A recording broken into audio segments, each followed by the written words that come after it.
Bismillahirrahmanirrahim. Assalamualaikum warahmatullahi wabarakatuh. Alhamdulillahirrabbilalamin. Puji syukur kita panjatkan kehadirat Allah Subhanahu wa Ta'ala yang telah memberi kita kesehatan dan kesempatan sehingga kita mampu menyelesaikan salah satu tugas kami di mata kuliah Qawaid Hadis dengan membuat berupa video menjelaskan kembali makalah yang telah kami buat oleh dosen pengampu Ustadz Muhammad Inan. Kemudian salawat serta salam tak lupa pula kita kirimkan kepada Nabi Allah Muhammad SAW yang telah berhasil membawa umatnya dari alam yang gelap gulita menuju alam yang terang benderang. Baik, sebelum masuk ke dalam materi, terlebih dahulu kami ingin memperkenalkan diri. Kami adalah salah satu mahasiswa Sekolah Tinggi Agama Islam Negeri Majene, jurusan Usuluddin Adab dan Dakwah, Prodi Ilmu Al-Quran dan Tafsir. Baik, kami perwakilan dari kelompok 2 akan membawakan materi atau akan membahas tentang kaidah kedhabitan perawi hadis. Oke, langsung saja pada poin pertama, pengertian dhabit. Dari segi bahasa, dalam berbagai pengertian yang muaranya sama, yaitu dapat dilihat dari akar kata dhabit, berasal dari bahasa Arab, yaitu dhabita yadbitu dhabtan, yang berarti kuat, kokoh, tepat, yang hafal dengan sempurna. Kemudian dalam kamus Al-Munawwir, kata dhabit bermakna keakuratan, ketepatan, kecermatan, ketelitian, verifikasi, pelurusan, penerbitan, dan pengontrolan. Adapun pengertian dhabit menurut istilah telah dikemukakan oleh ulama dalam berbagai format bahasa, antara lain sebagai berikut. Yang pertama, menurut Subi As-Shalih, dhabit adalah orang yang mendengarkan riwayat yang sebagaimana seharusnya dia memahaminya dengan pemahaman yang bagus, kemudian dia hafal secara sempurna dan mempertahankannya secara utuh sehingga tidak menimbulkan keraguan-raguan. Ia memiliki kemampuan yang demikian itu mulai dia dengar riwayat itu sampai dia menyampaikan riwayat tersebut kepada orang lain. Kemudian menurut Ibnu Hajar Al-Asqalani, yang disebut dengan dhabit adalah orang yang kuat hafalannya tentang apa-apa yang didengarnya dan mampu menyampaikan hafalan itu kapan saja dia menghendakinya. Dhabit adalah orang yang mendengarkan pembicaraan sebagaimana seharusnya dia memahami pembicaraan itu secara benar, kemudian dia menghafalkannya dengan sungguh-sungguh dan dia berhasil hafal dengan sempurna sehingga dia mampu menyampaikannya kepada orang lain secara baik. Kemudian menurut Asy-Syakhawi, dhabit ialah orang yang mendengarkan riwayat sebagaimana seharusnya dia memahaminya dengan pemahaman yang mendetail, kemudian dia menghafalnya dengan sempurna dan dia meyakini kemampuan yang demikian itu sedikitnya mulai dari saat mendengar riwayat itu sampai dia menyampaikan riwayat tersebut kepada orang lain, menyampaikan riwayat tersebut kepada orang lain. Melihat beberapa definisi di atas, kita dapat melihat bahwa definisi di atas memiliki versi dan format bahasa yang berbeda-beda, namun memiliki makna atau prinsip-prinsip yang sama. Pemahaman yang terkandung di dalamnya memiliki kesamaan tentang kuatnya hafalan periwayat dalam meriwayatkannya. Meriwayatkan hadis mulai dari ia mendengarnya sampai ia menyampaikan kepada orang lain dan ia memahami betul apa yang dia sampaikan itu. Kemudian kita masuk ke dalam poin kedua, yaitu klasifikasi dhabit. Klasifikasi dhabit terbagi menjadi 2, yaitu dhabit as-sadar dan dhabit al-kitab. Dhabit as-sadar, akurat dalam dada, adalah kemampuan perawi dalam menetapkan apa yang telah didengarnya di dalam hati, Maksudnya ia menghafalkannya dengan sempurna, kemudian menyampaikan kembali sebagaimana yang didengarnya dari gurunya.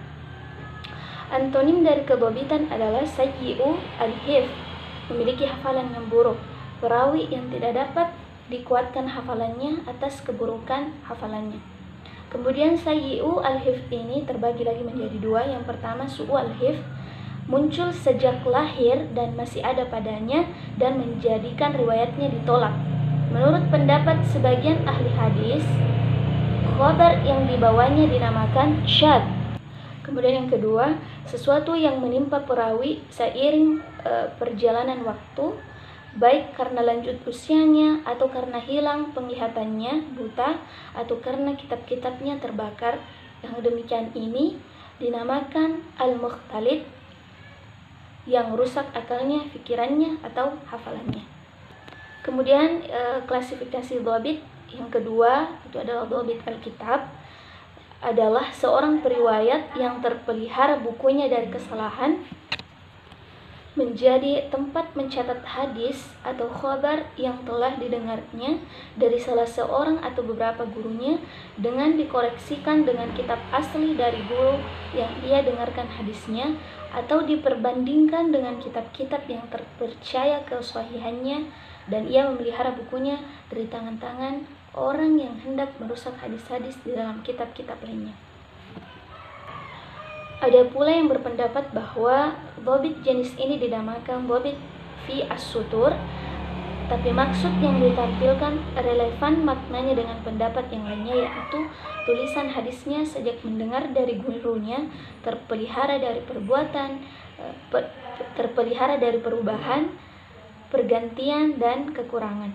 Singkatnya, tidak terjadi kesalahan tulis kemudian diubah dan diganti, karena hal demikian akan mengundang keraguan atas kedhabitan seorang. Kemudian kita masuk pada poin ketiga, itu kaedah kedhabitan perawi hadis. Kedhabitan sebagaimana yang disebutkan oleh Umi Sumbulah merupakan aspek intelektualitas kedhabitan perawi yang dikenal dalam ilmu hadis, dipahami sebagai kapasitas kecerdasan perawi hadis.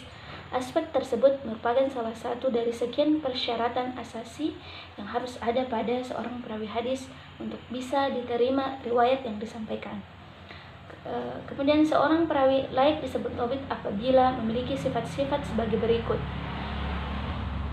Yang pertama, periwayat itu memahami dengan baik riwayat yang telah didengarnya. Kemudian kedua, periwayat itu hafal dengan baik riwayat yang telah didengarnya.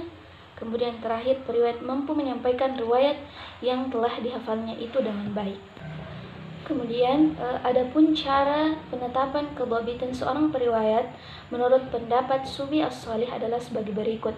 Yang pertama, kedhabitan periwayat dapat diketahui berdasarkan persaksian para ulama.